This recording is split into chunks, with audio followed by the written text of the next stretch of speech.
ব্যক্তি জাতি বা ধর্ম আত্মহত্যাটো আমার লক্ষণ নয়। আমার যদি কিবা ভুলভ্রান্তি রয়ে যায় তার বাবে আমি ক্ষমার প্রার্থী। এতিয়া আমি নাটকৰ প্ৰথম স্থান চাওঁ। এতিয়া কলেজৰ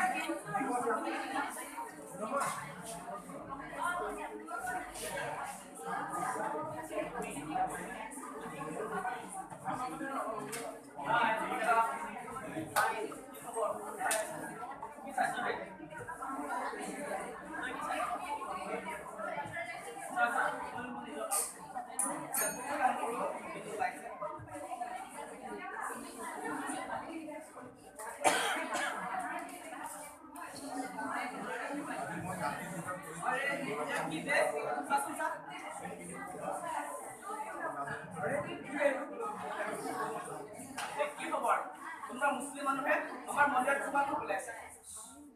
আৰে ঠিক এইটো যে আমাৰ ফেচবুকৰ স্ক্ৰীন আছে ইয়াত আৰে কেতিয়া নহম কিয় ভাবি আমাৰ মন্দিৰত সোমাব পৰা আমি য'ত আমি পূজা কৰোঁ ইমান ভাব তহঁতৰ ওচৰতো কম নহয়। কেতিয়াবা আমাৰ মছজিদ ভাঙা দেখিবলৈ পোৱা যায়। এতিয়া যদি এইবোৰ কথা তই বেছি কথা নাভাবি। আজি টিভি নিউজ অন কৰা হয় তাত যিমানবোৰ খবৰ তাৰ অক্ষৰতা কথা তহঁত চব একে। আল্লাহ আমাৰ সকলো তই টিভি নিউজ দেখাব নালাগে। খুদাই সকলো দেখি আছে। আল্লাহ আল্লাহ আল্লাহ কষ্টলে লুকাবলৈ চেষ্টা নকৰিবি। তহঁত চব একে।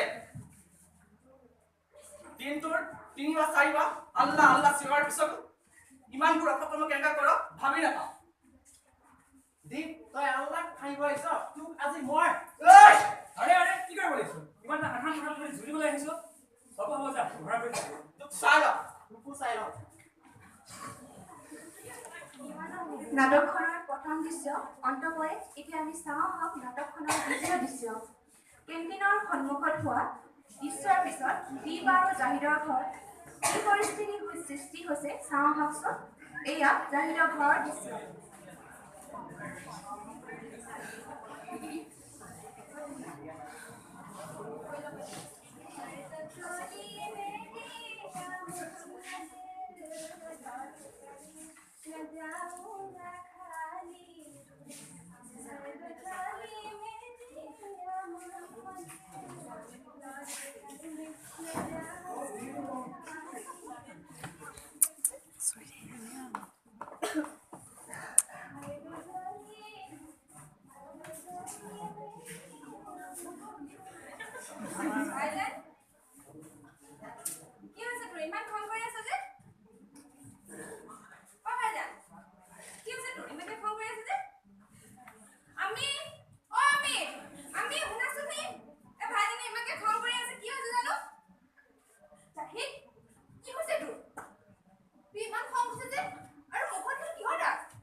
আজি কলেজৰ কেণ্টিনত মই দীপৰ লগত কাজিয়া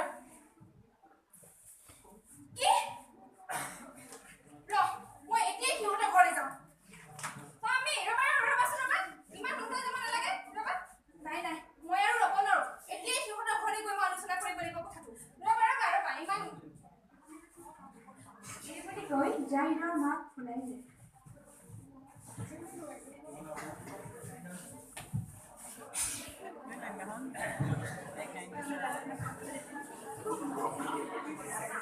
আৰু কলেজত হোৱা আলোচনা কৰিব।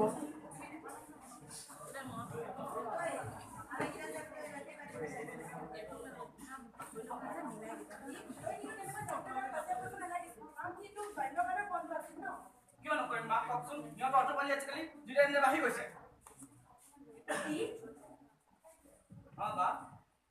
কিয় তেনেকৈ কৈছ? সি তোৰ বাল্যকালৰ বন্ধু।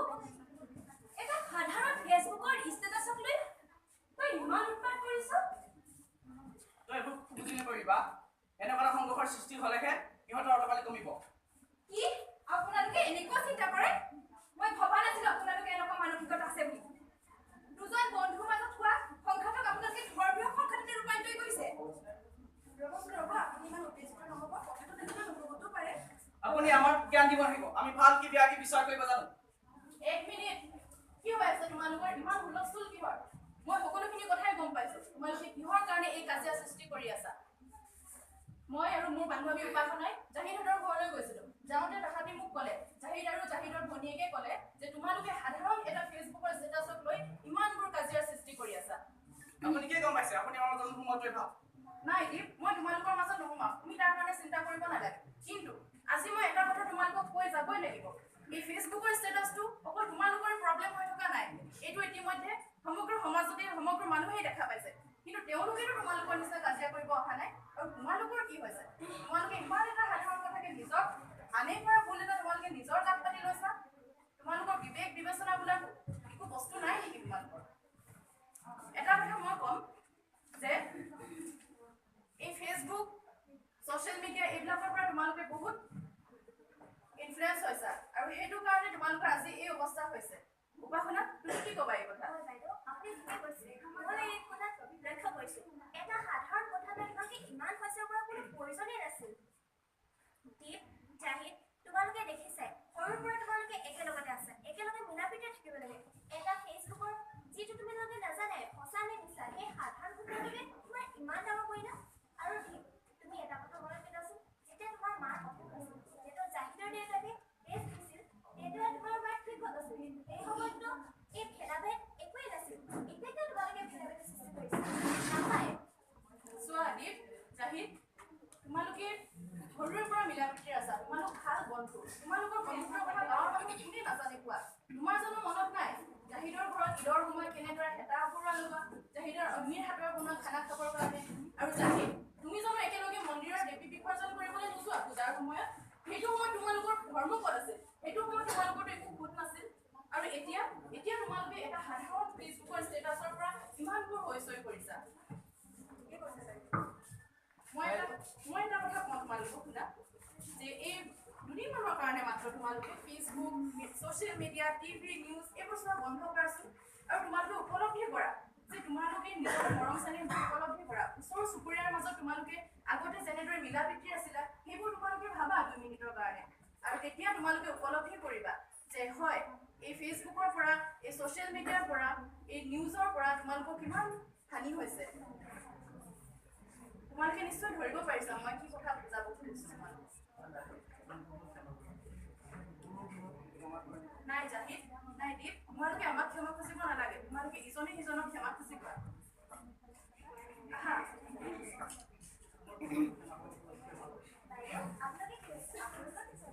আৰে বিৰাজ ক'ত গ'ল? বিৰাজৰ কথা ভাবি যোৱা। এতিয়াহে ভাল লাগিছে। সকলোৱে এনেদৰে মিলি থাকিলে আমাৰ সকলোৰে উন্নতি হ'ব। আহকচোন আমি সকলোৱে এনেকৈ মিলি থাকোঁ।